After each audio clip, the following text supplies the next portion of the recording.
ਜੇ ਆਪਾਂ ਇਕੋਨਮੀ ਨੂੰ ਲੈ ਕੇ ਨਾਲ ਜੇ ਗੱਲ ਕਰਦੇ ਜਾਈਏ, ਮੂਡੀਜ਼ ਇਨਵੈਸਟਰ ਸਰਵਿਸ ਉਹਨਾਂ ਨੇ ਯੂਐਸ ਬੈਂਕਿੰਗ ਸਿਸਟਮ ਦੀ ਆਊਟਲੁੱਕ ਯਾਨੀ ਕਿ ਕਿਆਸਨਾਈਆਂ ਨੈਗੇਟਿਵ ਦੇ ਵਿੱਚ ਪੇਸ਼ ਕੀਤੀਆਂ। ਉਹ ਕਹਿੰਦੇ ਵੀ ਯੂਐਸ ਬੈਂਕਿੰਗ ਸਿਸਟਮ ਉਹ ਨੈਗੇਟਿਵ ਦੇ ਵਿੱਚ ਆ। ਕਹਿੰਦੇ ਵੀ ਜਿਹੜਾ ਓਪਰੇਟਿੰਗ ਇਨਵਾਇਰਮੈਂਟ ਆ ਉਹ ਬਹੁਤ ਤੇਜ਼ੀ ਦੇ ਨਾਲ ਖਰਾਬ ਹੋ ਰਿਹਾ ਹੈਗਾ ਆ।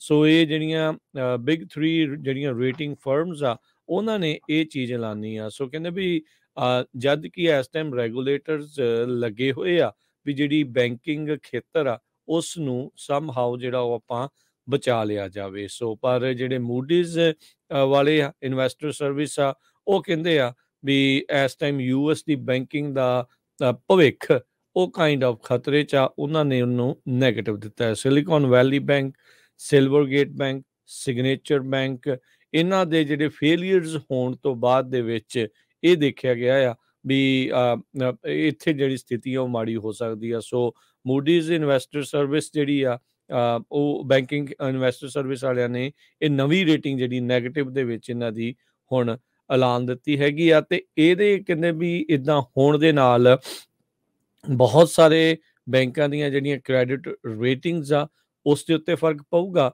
ਤੇ ਜਿਹੜੇ ਬੋਰੋਇੰਗ ਕਾਸਟ ਹੁੰਦਾ ਆ ਉਸ ਖੇਤਰ ਦੇ ਉੱਤੇ ਵੀ ਇਹ ਕਾਫੀ ਫਰਕ ਪੈਣ ਵਾਲਾ ਆ। ਸੋ ਇਹ ਪੂਰੇ ਖੇਤਰ ਨੂੰ ਡਾਊਨਗ੍ਰੇਡ ਕਰ ਦੇਣਾ ਇਹ ਕਹਿੰਦੇ ਵੀ ਜਿਹੜੀਆਂ ਏਜੰਸੀਜ਼ ਆ ਰੇਟਿੰਗ ਏਜੰਸੀਜ਼ ਆ ਇਹ ਬਹੁਤ ਐਕਸਟਰਾ ਆਰਡੀਨਰੀ ਮੈਜਰ ਹੈਗਾ ਆ ਵੀ ਇੱਦਾਂ ਦੀ ਚੀਜ਼ ਬਹੁਤ ਘੱਟ ਦੇਖੀ ਗਈ ਆ ਜਿਹੜੀ ਇਹਨਾਂ ਨੇ ਐਡੀ ਜਲਦੀ ਕੁਛ ਹੀ ਸਮੇਂ ਦੇ ਵਿੱਚ ਯੂਐਸ ਬੈਂਕਿੰਗ ਸਿਸਟਮ ਨੂੰ ਨੈਗੇਟਿਵ ਰੇਟਿੰਗ ਜਿਹੜੀ ਉਹ ਦੇ ਦਿੱਤੀ ਹੋਵੇ। ਜੀ ਸੋ ਬਿਲਕੁਲ ਸਿਲੀਕਨ ਵੈਲੀ ਬੈਂਕ ਕਲੈਪਸ ਦੇ ਸੰਬੰਧ ਦੇ ਵਿੱਚ ਕੁਝ ਜੋ ਖਬਰਾਂ ਹੈ ਉਹ ਆਪਾਂ ਤੁਹਾਡੇ ਨਾਲ ਸਾਂਝੀਆਂ ਕਰਦੇ ਹਾਂ। ਅੱਜ ਜਿਹੜੀ ਸਟਾਕ ਮਾਰਕੀਟ ਆ ਉਹ ਕਾਫੀ ਉੱਪਰ ਗਈ ਆ।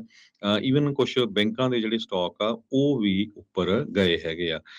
ਜੋ ਕੰਜ਼ਿਊਮਰ ਪ੍ਰਾਈਸ ਇੰਡੈਕਸ ਆਇਆ ਆ ਉਹਦੇ ਵਿੱਚ ਇਹੀ ਸ਼ੋ ਹੋਇਆ ਕਿ ਜਿਹੜੀ ਇਨਫਲੇਸ਼ਨ ਆ ਉਹ ਸਟਿਲ ਐਲੀਵੇਟਡ ਹੈਗੀ ਆ ਤੇ ਇਹਦੇ ਕਰਕੇ ਜਿਹੜਾ ਆ ਮਾਰਕੀਟ ਵੀ ਥੋੜੀ ਉੱਪਰ ਗਈ ਆ। ਦੂਸਰੇ ਪਾਸੇ ਜਸਟਿਸ ਡਿਪਾਰਟਮੈਂਟ ਤੇ ਸਿਕਿਉਰਿਟੀਜ਼ ਤੇ ਐਕਸਚੇਂਜ ਕਮਿਸ਼ਨ ਇਹ ਅਲੱਗ-ਅਲੱਗ ਦੋਨੋਂ ਹੀ ਜਿਹੜੀਆਂ ਆਰਗੇਨਾਈਜੇਸ਼ਨਸ ਹੈਗੀਆਂ ਆ ਇਹ ਇਨਵੈਸਟੀਗੇਟ ਕਰ ਰਹੀਆਂ ਸਿਲੀਕਨ ਵੈਲੀ ਬੈਂਕ ਦਾ ਕਲੈਪਸ ਵੀ ਕਿਉਂ ਹੋਇਆ।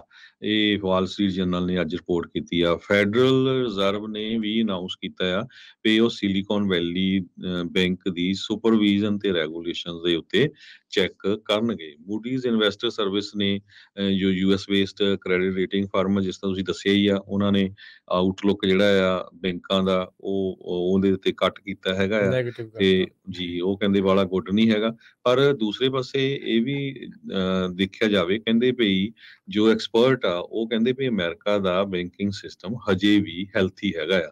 ਕਿਸੇ ਤਰ੍ਹਾਂ ਦੀ ਕੋਈ ਸੋਲਵੈਂਸੀ ਦੀ ਪ੍ਰੋਬਲਮ ਨਹੀਂ। ਜੋ ਰਹਿ ਚੁੱਕੇ FDIC ਦੇ ਚੇਅਰ ਸ਼ੈਲਾ ਬੇਅਰ ਆ ਉਹਨਾਂ ਨੇ ਦੱਸਿਆ ਕੋਈ ਸਿਸਟਮੈਟਿਕ ਬੈਂਕਿੰਗ ਇਸ਼ੂ ਦੇ ਵਿੱਚ ਕੋਈ ਕਿਸੇ ਤਰ੍ਹਾਂ ਦੀ ਪ੍ਰੋਬਲਮ ਨਹੀਂ। ਟ੍ਰੇਜਰ ਸੈਕਟਰੀ ਲੈਰੀ ਸਮਰਸ ਜੋ ਰਹਿ ਚੁੱਕੇ ਹਾਰਵਰਡ ਯੂਨੀਵਰਸਿਟੀ ਦੇ ਪ੍ਰੈਜ਼ੀਡੈਂਟ ਵੀ ਰਹਿ ਚੁੱਕੇ ਆ ਉਹਨਾਂ ਨੇ ਅੱਜ ਦੱਸਿਆ ਹੈਗਾ ਆ। ਕਹਿੰਦੇ ਸਿਲੀਕਨ ਵੈਲੀ ਬੈਂਕ ਦਾ ਕਲੈਪਸ ਰਿਸੈਸ਼ਨ ਨਹੀਂ ਲੈ ਕੇ ਆਊਗਾ। ਮਾਰਕ ਜ਼ੈਂਡੀ ਚੀਫ ਇਕੋਨੋਮਿਸਟ ਆ ਮੂਡੀ ਦੇ ਉਹਨਾਂ ਨੇ ਦੱਸਿਆ। ਪਰ ਪ੍ਰੋਬਲਮ ਕੀ ਹੋ ਰਹੀ ਜਿਸ ਤਰ੍ਹਾਂ ਮੂਡੀ ਨੇ ਡਾਊਨਗ੍ਰੇਡ ਵੀ ਕੀਤੀਆਂ ਆ ਇਹ 6 ਰੀਜਨਲ ਬੈਂਕਸ ਦੀਆਂ ਕ੍ਰੈਡਿਟ ਰੇਟਿੰਗਸ ਪਰ ਲੋਕਾਂ ਨੇ ਕਹਿੰਦੇ ਸੋਸ਼ਲ ਮੀਡੀਆ ਕਰਕੇ ਲੋਕਾਂ 'ਚ ਇੰਨਾ ਜਿਹੜਾ ਡਰ ਵਾਲਾ ਮਾਹੌਲ ਬਣਿਆ ਆ ਉਹ ਧੜਾ ਧੜ ਜਿਹੜੇ ਪੈਸੇ ਆ ਆਪਣੇ ਬੈਂਕਾਂ ਦੇ ਵਿੱਚੋਂ ਕਢਾ ਰਹੇ ਆ। ਖਾਸ ਕਰਕੇ ਜਿਹੜੀਆਂ ਛੋਟੀਆਂ ਬੈਂਕਾਂ ਹੈਗੀਆਂ ਉਹ ਤੋਂ ਬਾਅਦ ਉਹ ਵੱਡੀਆਂ ਬੈਂਕਾਂ ਦੇ ਵਿੱਚ ਪੈਸੇ ਜਮ੍ਹਾਂ ਕਰ ਰਹੇ ਹੈਗੇ ਆ।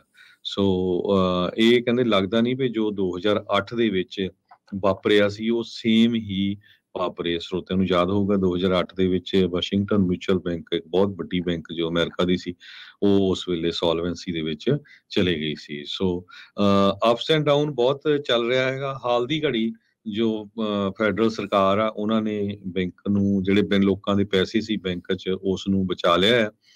ਪਰ ਇਹ ਇਸ ਸਿਲੀਕਨ ਬੈਂਕ ਦੇ ਇੱਕ ਤਰ੍ਹਾਂ ਦੇ ਨਾਲ ਕਲੈਪਸ ਹੋਣ ਦੇ ਨਾਲ ਪੂਰੀ ਦੁਨੀਆ ਦੇ ਵਿੱਚ ਇਹਦੇ ਤੇ ਅਸਰ ਪਿਆ। UK ਦੇ ਵਿੱਚ ਵੀ ਜਿਹੜੀ ਉਹਨਾਂ ਦੇ ਜਿਹੜੀ ਟ੍ਰੇਜਰੀ ਆ ਉਹਦੇ ਉੱਤੇ ਵੀ ਵਾਰਨਿੰਗ ਬੈਲਸ ਆਈਆਂ ਹੈਗੀਆਂ ਆ। ਸੋ ਇਹ ਕਾਫੀ ਕੁਝ ਜਿਹੜਾ ਆ ਬੈਂਕ ਦਾ ਅਸਰ ਪੂਰੀ ਦੁਨੀਆ ਦੇ ਉੱਤੇ ਪੈ ਰਿਹਾ ਹੈਗਾ। ਈਵਨ ਇੰਡੀਆ ਦੇ ਵਿੱਚ ਬਹੁਤ ਸਾਰੀਆਂ ਸਟਾਰਟਅਪ ਕੰਪਨੀਆਂ ਸੀਗੀਆਂ ਜਿਨ੍ਹਾਂ ਦੇ ਪੈਸੇ ਇਸ ਬੈਂਕ ਦੇ ਵਿੱਚ ਸੀ ਉਹਨਾਂ ਦੇ ਵੀ ਅੱਗੇ ਜਿਹੜੇ ਸਟਾਕ ਆ ਉਹ ਡਾਊਨ ਗਏ। ਜੀ ਬਿਲਕੁਲ, ਡੌਡ ਫਰੈਂਕ ਰੈਗੂਲੇਸ਼ਨਸ ਐਕਟ ਜਿਹੜਾ ਉਹ ਸਾਰੇ ਜਾਣੇ ਜਿਹੜਾ ਉਹ ਜਾਣਦੇ ਆ। ਪਿਛਲੇ ਪ੍ਰਸ਼ਾਸਨ ਦੇ ਵਿੱਚ 2018 ਚ ਇਸ ਨੂੰ ਰੈਗੂਲੇਸ਼ਨਸ ਨੂੰ ਵਾਪਸ ਲੈ ਲਿਆ ਗਿਆ ਸੀਗਾ। ਹੁਣ ਇਹ ਜਿਹੜੀ ਖਬਰ ਆ ਰਹੀ ਆ, ਸੈਨੇਟ ਇਹ ਕਹਿ ਰਹੀ ਆ ਵੀ ਜਿਹੜੇ ਟਰੰਪ ਹੁਣਾਂ ਨੇ ਉਸ ਟਾਈਮ ਦੇ ਉੱਤੇ ਬੈਂਕਿੰਗ ਰੈਗੂਲੇਸ਼ਨਸ ਨੂੰ ਅਨਡੂ ਕੀਤਾ ਸੀਗਾ ਨਾ, ਉਹਨਾਂ ਨੂੰ ਮੁੜ ਲਾਗੂ ਕਰਨ ਦੇ ਲਈ ਉਹ ਇਸ ਦੇ ਉੱਤੇ ਵੋਟ ਕਰ ਸਕਦੇ ਆ। ਸੋ ਬੈਂਕ ਰਨ, ਸਾਰੇ ਜਾਣੇ ਇਹ ਸ਼ਬਦ ਸੁਣ ਰਹੇ ਹੋਣੇ ਆ ਵੀ ਬੈਂਕ ਰਨ ਕੀ ਹੁੰਦਾ ਆ, ਵੀ ਕੀ ਚੀਜ਼ ਹੋ ਗਈ ਆ। ਸੋ ਬੈਂਕਾਂ ਦੇ ਕੋਲ ਜਿਹੜਾ ਪੈਸਾ ਜਮ੍ਹਾਂ ਕਰਾਇਆ ਜਾਂਦਾ ਆ, ਉਹਨਾਂ ਨੂੰ ਪਹਿਲੋਂ ਹੁੰਦਾ ਸੀਗਾ ਵੀ ਤੁਸੀਂ ਕੁਛ ਹਿੱਸਾ ਉਹਦੇ ਆਪਣੇ ਕੋਲ ਰੱਖਣਾ ਹੈ, ਬਾਕੀ ਹਿੱਸਾ ਤੁਸੀਂ ਇਨਵੈਸਟ ਕਰ ਸਕਦੇ ਆ। ਕਿਉਂਕਿ ਬੈਂਕ ਨੇ ਜਿਹੜੀ ਆਪਣੀ ਕਮਾਈ ਕਰਨੀ ਆ ਉਹ ਅੱਗੇ ਇਨਵੈਸਟਮੈਂਟਸ ਦੇ ਤੌਰ ਦੇ ਉੱਤੇ ਜਾਂ ਹੋਰ ਐਸੈਟਸ ਖਰੀਦ ਕੇ ਤੇ ਇਹਨਾਂ ਚੀਜ਼ਾਂ ਦੇ ਜ਼ਰੀਏ ਹੁੰਦੀ ਆ। ਤਾਂ ਹੀ ਉਹ ਇੱਥੇ ਇੰਨੇ ਜਾਣਿਆਂ ਨੂੰ ਹਾਇਰ ਕਰਕੇ ਬੈਂਕ ਜਿਹੜੇ ਉਹ ਚੱਲਦੇ ਨੇ। ਹੁਣ ਕੀ ਹੋਇਆ ਵੀ ਇਹ ਜਿਹੜੀ ਸਿਲਿਕਨ ਵੈਲੀ ਬੈਂਕ ਆ, ਇਹਨਾਂ ਨੇ ਆਪਣਾ ਜਿੰਨਾ ਲੋਕਾਂ ਨੇ ਜਮ੍ਹਾਂ ਕਰਾਇਆ ਸੀ ਉਹ ਸਾਰੇ ਦਾ ਸਾਰਾ ਇਨਵੈਸਟ ਜਿਹੜਾ ਆ ਉਹ ਕਰਨਾ ਸ਼ੁਰੂ ਕਰ ਦਿੱਤਾ। ਉਹ ਅਚਾਨਕ ਲੋਕਾਂ ਨੇ ਪੈਸੇ ਕਢਾਉਣੇ ਸ਼ੁਰੂ ਕਰ ਦਿੱਤੇ। ਇੰਨੀ ਲਿਕਵਿਡ ਜਿਹੜੀ ਇੱਕ ਹਿਸਾਬ ਦੇ ਨਾਲ ਲਿਕਵਿਡੇਸ਼ਨ ਉਹਨਾਂ ਦੇ ਕੋਲ ਸੀਗੀ ਨਹੀਂ, ਮਨੀ ਉਹਨਾਂ ਦੇ ਕੋਲ ਸੀਗੀ ਨਹੀਂ ਵੀ ਜਿਹੜੇ ਲੋਕਾਂ ਦੇ ਜਿਹੜੇ ਪੈਸੇ ਕਢਾ ਰਹੇ ਆ ਵੀ ਉਹਨਾਂ ਨੂੰ ਦਿੱਤੇ ਜਾ ਸਕਣ। ਸੋ ਉਹਦੇ ਕਰਕੇ ਬੈਂਕ ਦਾ ਭੱਠਾ ਜਿਹੜਾ ਆ ਉਹ ਬਹਿ ਗਿਆ ਹੈਗਾ ਆ। ਤੇ ਇਹ ਹੁਣ ਕਹਿੰਦੇ ਆ ਵੀ ਹੋ ਸਕਦਾ ਵੀ ਆਉਣ ਵਾਲੇ ਸਮੇਂ ਦੇ ਵਿੱਚ ਇਹ ਸਾਰੀਆਂ ਚੀਜ਼ਾਂ ਦੇ ਉੱਤੇ ਕੁਛ ਫਰਕ ਪੈ ਸਕਦਾ ਹੈਗਾ ਆ। ਸੋ ਪਿਛਲੇ ਪ੍ਰਸ਼ਾਸਨ ਦੇ ਵਿੱਚ ਇਹਨਾਂ ਨੇ ਜਿਹੜੀਆਂ ਰੈਗੂਲੇਸ਼ਨਸ ਹਟਾ ਕੇ ਇਹਨਾਂ ਨੂੰ ਇਹ ਕਰਨ ਦੀ ਜਿਹੜੀ ਉਹ ਖੁੱਲ੍ਹ ਦਿੱਤੀ ਸੀਗੀ। ਬਰਨੀ ਸੈਂਡਰਸ ਹੋਣਾ ਨੇ ਤਾਂ ਇਹ ਸਿੱਧੇ ਤੌਰ ਦੇ ਉੱਤੇ ਦੋਸ਼ ਜਿਹੜੇ ਉਹ ਲਾ ਦਿੱਤੇ ਵੀ ਟਰੰਪ ਹੋਣਾ ਦੇ ਐਰਾ ਦੇ ਵਿੱਚ ਜਿਹੜੇ ਬੈਂਕਿੰਗ ਰੈਗੂਲੇਸ਼ਨਸ ਵਾਪਸ ਲਈਆਂ ਗਈਆਂ ਸੀ, ਉਸ ਦਾ ਹੀ ਇਹ ਕਾਰਨ ਆ ਵੀ ਸਿਲਿਕਨ ਵੈਲੀ ਬੈਂਕ ਤੇ ਹੋਰ ਜਿਹੜੀਆਂ ਬੈਂਕਾਂ ਆ ਉਹ ਫੇਲ ਹੋ ਰਹੀਆਂ ਹੈਗੀਆਂ। ਸੋ ਇਹ ਹੁਣ ਦੇਖਣਾ ਆ ਵੀ ਕੀ ਹੋਊਗਾ। ਪਰ ਸੈਨੇਟ ਜਲਦ ਕਹਿੰਦੇ ਆ ਵੀ ਇਹਨਾਂ ਰੈਗੂਲੇਸ਼ਨਸ ਨੂੰ ਲੈ ਕੇ ਦੁਬਾਰਾ ਜਿਹੜੀ ਉਸ ਦੇ ਉੱਤੇ ਵੋਟ ਕਰ ਸਕਦੀ ਹੈਗੀ ਆ। ਸੋ ਹੋਪਫੁਲੀ ਜਿਹੜਾ ਹਰਜੋਤ ਸਿੰਘ ਜੀ ਦੇਖਦੇ ਆ ਕੀ ਇਸ ਦੇ ਵਿੱਚ ਹੁੰਦਾ ਹੈਗਾ ਜੀ। ਸਿਲਿਕਨ ਵੈਲੀ ਬੈਂਕ ਦੀ ਜੇ ਗੱਲਬਾਤ ਕਰਦੇ ਜਾਈਏ, 1983 ਦੇ ਵਿੱਚ ਇਹ ਬੈਂਕ ਸਟਾਰਟਅਪ ਹੋਈ ਸੀ ਬੇ ਏਰੀਏ 'ਚ। ਅਮਰੀਕਾ ਦੀ 16ਵੀਂ ਵੱਡੀ ਕਮਰਸ਼ੀਅਲ ਬੈਂਕ ਹੈਗੀ ਆ। ਇਸ ਨੇ ਬੈਂਕਿੰਗ ਸਰਵਿਸਿਜ਼ ਲਗਭਗ half of US venture back technology ਤੇ ਲਾਈਫ ਸਾਇੰਸਿਸ ਕੰਪਨੀਜ਼ ਨੂੰ ਦਿੱਤੀ ਹੈ। ਸੋ 50% ਜਿਹੜੀਆਂ ਟੈਕਨੋਲੋਜੀ ਤੇ ਲਾਈਫ ਸਾਇੰਸਿਸ ਦੀਆਂ ਕੰਪਨੀਆਂ ਸੀਆਂ, ਉਹਨਾਂ ਨੂੰ ਬੈਕਅਪ ਇਸ ਬੈਂਕ ਨੇ ਹੀ ਦਿੱਤਾ ਸੀ।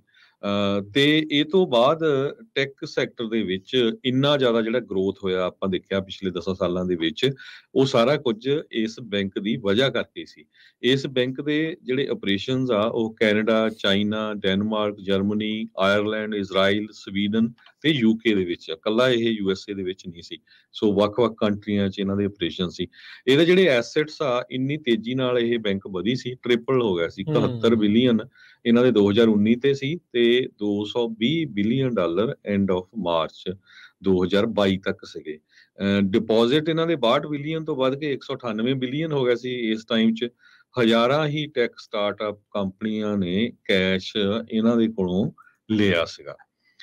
ਤੇ ਹੁਣ ਰਹਿ ਚੁੱਕੇ FDIC ਦੇ ਆਫੀਸ਼ੀਅਲ ਇਹ ਕਹਿ ਰਹੇ ਆ ਵੀ ਫੈਡ ਨੂੰ ਹਜੇ ਵੀ ਇੰਟਰਸਟ ਰੇਟ ਜਿਹੜੇ ਆ ਵਧਾਉਣੇ ਚਾਹੀਦੇ ਆ ਤੇ ਇਨਫਲੇਸ਼ਨ ਤਾਂ ਹੀ ਕੰਟਰੋਲ 'ਚ ਆਉਣੀ ਆ। ਜੋ ਇਸ ਬੈਂਕ ਨਾਲ ਹੋਇਆ ਉਹਦੇ ਵੱਲ ਜਿਹੜਾ ਆ ਬਾਹਲਾ ਉਸ ਕਰਕੇ ਡਰਨਾ ਨਹੀਂ ਚਾਹੀਦਾ। ਕਹਿੰਦੇ ਭਈ ਵਰਲਡ ਇਨਫਲੇਸ਼ਨ ਸਟਿਲ ਪ੍ਰੋਬਲਮ ਹੈਗੀ ਆ। ਇੱਕ ਮਾਰਕੀਟ ਸੈਂਟਰ ਹੈਗਾ ਜਾਰਜ ਮੇਸਨ ਯੂਨੀਵਰਸਿਟੀ ਵਰਜੀਨੀਆ ਦੇ ਵਿੱਚ, ਉਹਨਾਂ ਨੇ ਇਹ ਕਿਹਾ ਵੀ ਗੈਟ ਇਨਫਲੇਸ਼ਨ ਡਾਊਨ। ਸੋ ਇਹੀ ਮੇਨ ਹੈਗਾ ਜੀ, ਜਲਦੀ ਤੋਂ ਜਲਦੀ ਤੁਸੀਂ ਇਨਫਲੇਸ਼ਨ ਡਾਊਨ ਕਰੋਗੇ ਫਿਰ ਹੀ ਆਪਾਂ ਸਰਵਾਈਵ ਕਰਾਂਗੇ। ਪਰ ਏਸ਼ੀਅਨ ਮਾਰਕੀਟਸ ਸਿਲਿਕਨ ਵੈਲੀ ਬੈਂਕ ਦੇ ਫਾਲ ਆਊਟ ਤੋਂ ਬਾਅਦ ਪੂਰੀ ਤਰ੍ਹਾਂ ਜਿਹੜੀਆਂ ਆ ਉਹ ਟੰਬਲ ਹੋਈਆਂ ਹੈਗੀਆਂ। ਜਾਪਾਨ ਦਾ ਨਿੱਕੀ 225 ਪੁਆਇੰਟ ਥੱਲੇ ਚਲਾ ਗਿਆ। ਹਾਂਗਕਾਂਗ ਦਾ ਹੈਂਗਸੈਂਗ 2.5% ਡ੍ਰੌਪ ਹੋਇਆ। ਕੋਰੀਆ ਦਾ ਕੋਸਪੀ 3% ਦੇ ਕਰੀਬ ਡਾਊਨ ਹੋਇਆ ਆ। ਜੇ HSBC ਬੈਂਕ ਕਾਫੀ ਵੱਡੀ ਬੈਂਕ ਆ ਯੂਰਪ ਦੇ ਵਿੱਚ, ਮਿਡਲ ਈਸਟ ਦੇ ਵਿੱਚ, 5% ਇਹਨਾਂ ਦਾ ਜਿਹੜਾ ਹੋਲਡਿੰਗਸ ਆ ਉਹ ਹਾਂਗਕਾਂਗ ਦੇ ਵਿੱਚ ਡਾਊਨ ਗਈਆਂ ਹੈਗੀਆਂ।